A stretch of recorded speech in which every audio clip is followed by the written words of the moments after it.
मध्य प्रदेश में कुल 230 सीटें और साथ ही इसके साथ में 17 नवंबर यानी कि शंखनाद कर दिया गया है चुनाव का। और इस चुनाव में सबसे ज्यादा इस बार जो सीट अपना ध्यान आकर्षित कर रही है उत्तर विधानसभा। दरअसल उत्तर विधानसभा सीट ये अपना ध्यान हर किसी का इस वजह से भी आकर्षित कर रही है क्योंकि वैसे कहने को तो कांग्रेस की तरफ से 30 साल से आरिफ अकील जी खुद विधायक रहे हैं, लेकिन यहाँ पे कुछ नाराजगी अभी भी आम जनता की है। और लेकिन इस बीच में उनके अपोजिट में खड़े हैं आलोक शर्मा जी, बीजेपी के कैंडिडेट है। बीजेपी की तरफ से उनको दूसरी बार टिकट दिया गया, हालांकि पिछली बार के चुनाव में कुछ कारणों की वजह से वो चूक गए थे, लेकिन इस बार आखिर उन्हें भरोसा है क्या वो जीतेंगे या फिर कहीं ऐसा ना हो कि दोबारा से वही पिछले साल वाला इतिहास दोहरा दिया जाए। हालांकि उनसे हम जानेंगे और बात करेंगे कि आखिर कितना सुधार उत्तर विधानसभा में जरूरी है, क्या कुछ परिवर्तन देखा जाएगा और किन मुद्दों को लेकर आलोक शर्मा जी इस बार के चुनाव में उतरेंगे। आलोक शर्मा जी, सबसे पहले तो बहुत बहुत स्वागत है आपका। जी नमस्कार।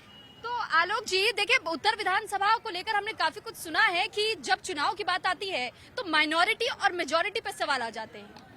देखिए, दुर्भाग्य कहा जाएगा कि आज आजादी का 75 वर्ष हो गए हैं। पूरा देश आजादी का अमृत महोत्सव मनाने की तैयारी कर रही है।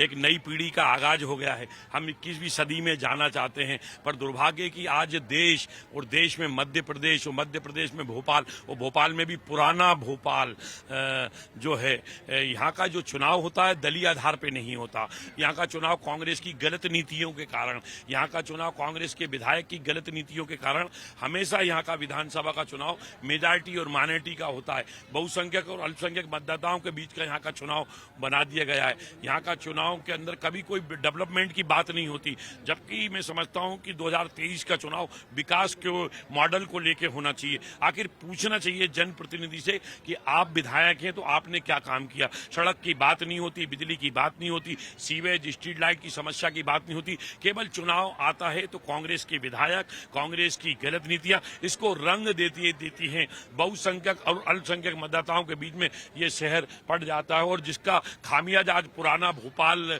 कहीं ना कहीं इसको भुगत रहा है। मैं समझता हूं कि कोई भी शहर होता है उसका आईना, उसका दर्पण अगर को होता है तो उसकी ओल्ड सिटी होती है। आज हम पुराने शहर में जब देखते हैं, पहले पुराना शहर इतना ही था उत्तर विधानसभा पुराना भोपाल, उस समय टीटी नगर नहीं बसा था। आज टीटी नगर बस गया है और लगातार वहां पे विकास के काम हो रहे हैं। बीएचएल में विकास के काम हो रहे हैं, कोलार में करोड़ों रुपए के विकास हो रहे हैं। तो कहीं ना कहीं आज मतदाताओं में इस बात की चर्चा है, हमारे यहाँ कब तक आप हिंदू और मुसलमानों को लड़वाते रहेंगे, कब तक। और वैसे अच्छा आलोक जी, कहने को तो उत्तर विधानसभा को वैसे नवाबों का शहर भी कहा जाता रहा। पुराना भोपाल का जब जिक्र आता है, आपने भी मेजोरिटी और माइनॉरिटी का जिक्र किया। 30 साल से अगर आरिफ जी विधायक है, आप कह रहे हैं कि विकास नहीं हुआ, तो किस आधार पे उन्हें 30 सालों से वोट मिल रहा है? देखिए, वो कुल मिला के यहाँ पे खुली गुंडागर्दी होती है। पीठासीन अधिकारी को चाकू दिखाए जाते हैं, रिवाल्वर और कट्टे अड़ाए जाते हैं। हमारे भारतीय जनता पार्टी के कार्यकर्ताओं को तलवारें मारी जाती हैं, चाकू मारे जाते हैं। कई प्रकार के इस प्रकार के मुकदमे भी बने, जिसको लेकर हम लोग तो लड़ते हैं, करते हैं। रहा आपने कहा कि ये नवाबों का शहर है, तो ये मैं बता दूं कि ये भोपाल केवल नवाबों का शहर नहीं है। इसका 1000 साल का गौरवशाली इतिहास रहा है। ये भोपाल सम्राट अशोक का भोपाल है, ये भोपाल चंद्रगुप्त मौर्य का भोपाल है, ये भोपाल प्रतिहार वंशों का भोपाल है, ये भोपाल राजा भोज परमार वंशों का भोपाल है, ये भोपाल रानी कमलापति का भोपाल है। 300 साल का कालखंड नवाब और बेगमों का, ठीक है, हम सबका स्मरण करते हैं, सबका अपना योगदान है। नवाब और बेगमों का भी, राजाओं का भी अपना योगदान है। पर ये जो विधायक है, इसका भोपाल की सरजमी से कोई वास्ता नहीं है। ये तो भोपाल इलाहाबाद से आए हुए हैं। मैं तो बर्रूकट भोपाली हूँ मैडम, बर्रूकट भोपाली हूँ। मेरा जन्म भी यहीं हुआ, खेल कूद करके भी बड़ा हुआ हूँ और पूरा शहर की जनता मुझे जानती है।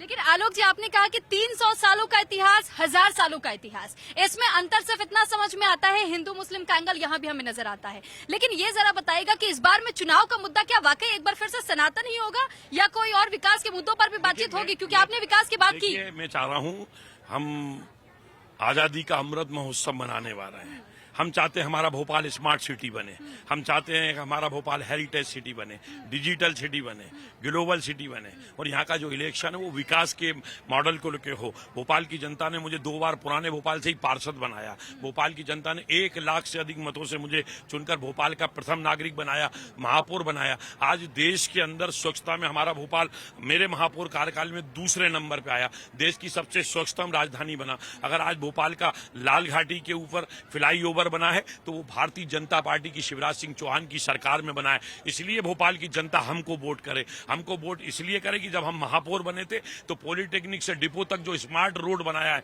वो हमारे महापौर काल में बना, इसलिए आप हमको वोट दीजिए। रानी कमलापति आर्च ब्रिज बनाया, ट्रैफिक जाम रहता था, वो भी भारतीय जनता पार्टी की शिवराज सिंह चौहान। हबीबगंज के ऊपर जाइए, अगर वहां के ऊपर होशंगाबाद जाना पड़ता था, हमेशा वहां रेलवे फाटक बंद रहते थे, अगर आज वहां पे वीर सावरकर सेतु बनकर तैयार हुआ है तो भारतीय जनता पार्टी की शिवराज सिंह चौहान की सरकार के कारण बनकर तैयार हुआ है। सुभाष नगर का फाटक बंद रहता था, कई लोगों को 2-2 घंटे जाम लगता था क्रॉसिंग के ऊपर, अगर आज सुभाष नगर पे फ्लाईओवर बनकर तैयार हुआ है तो भारतीय जनता पार्टी की शिवराज सिंह चौहान की सरकार में बनकर तैयार हुआ है। आज अगर मेट्रो ट्रेन बनी है, मेट्रो सिटी की तरफ हम जा रहे हैं, केवल पूरे भोपाल का विकास हुआ, मध्य प्रदेश में मैं कह रहा हूं ग्रामीण अंचलों का भी विकास हुआ, पर दुर्भाग्य है यहाँ का जो विधायक है कभी किसी के सुख में नहीं जाता, कभी किसी के दुख में नहीं जाता। चुनाव आते हैं तो उसको रंग दे दिया जाता है। सारा मामला इतना है नजर और नजरिए का। नजर का तो ऑपरेशन हो सकता है पर नजरिए का कुछ नहीं कर सकते।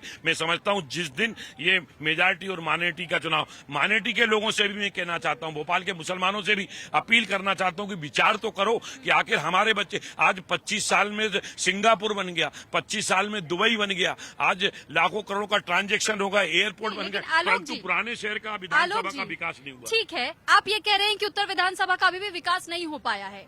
30 सालों का समय गुजर गया लेकिन विकास नहीं हो पाया। आप विकास के मुद्दे पर जब बात करते हैं, लेकिन आप कहीं ना कहीं फिर ये भी कह देते हैं कि पार्षद चुने गए, महापौर बनाए गए, 1 लाख के वोटों का भी जिक्र कर देते हैं, तो पिछले चुनाव में चूक कहाँ रह गई कि वो 4000 मतों का फर्क कहाँ से आ गया? देखिए, जो कमी रह गई उन कमियों का हमने आकलन किया, मूल्यांकन किया है। क्या कमी रह गई उसके बारे में भी आपको हम बता देंगे। उन कमियों को भी हमने ठीक करने का प्रयास किया है। उस बार पुराने शहर की जनता, हमारा गंगा जमनी तहजीब का शहर रहा है, हम सब लोग मिलजुल कर काम करेंगे। मुझे उम्मीद है इस बार निश्चित रूप से भोपाल की जनता पुराने भोपाल में कमल का फूल खिलाएगी और मुझे यहाँ पे विधायक के रूप में निर्वाचित करके मध्य प्रदेश की विधानसभा में पहुंचाएगी। अच्छा, एक ट्वीट किया है कमलनाथ जी ने, और कमलनाथ जी ने कहा है कि बीजेपी जिस तरीके से इस वक्त महाकाल के दर्शन के लिए कर रही है कि वीआईपी ट्रीटमेंट दिया जाता है, उन्हें फ्री एंट्री होती है, लेकिन आम जनता जब दर्शन करने जाती है तो 700 रुपए उन्हें चार्ज कर लिया जाता है। हमारी सरकार जब आएगी तो हम इसे पूरी तरीके से हर किसी के लिए फ्री ऑफ कॉस्ट कर देंगे। इसमें क्या टेक होगा?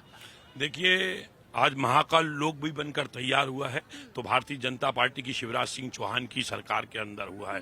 कमलनाथ जी को समाज से कोई वास्ता नहीं है। कमलनाथ जी को उज्जैन के मोहल्ले नहीं मालूम, भोपाल के मोहल्ले नहीं मालूम। वो तो कानपुर के अंदर उनका जन्म हुआ, एक उद्योगपति रहे हैं और उनको इस प्रकार के आरोप लगाना नहीं है। भोपाल की एक स्वस्थ परंपरा रही है। आज जितना भी धार्मिक और एक संस्कृति का जो विकास किया है, मैं समझता हूँ कि भारतीय जनता पार्टी की शिवराज सिंह चौहान की सरकार ने किया है। एक आखिरी सवाल आपसे ये कि कमलनाथ का एक और ट्वीट मैंने आज ही देखा दोपहर में, उन्होंने ये ट्वीट करते हुए कहा है कि हम ये देख पा रहे हैं कि बीजेपी ने जो सूची जारी की, उस सूची में सभी पुराने कैंडिडेट्स आखिर क्यों आ रहे हैं? क्या उन्हें नए चेहरों पर भरोसा नहीं है या पहले ही बीजेपी अपनी हार मान चुकी है?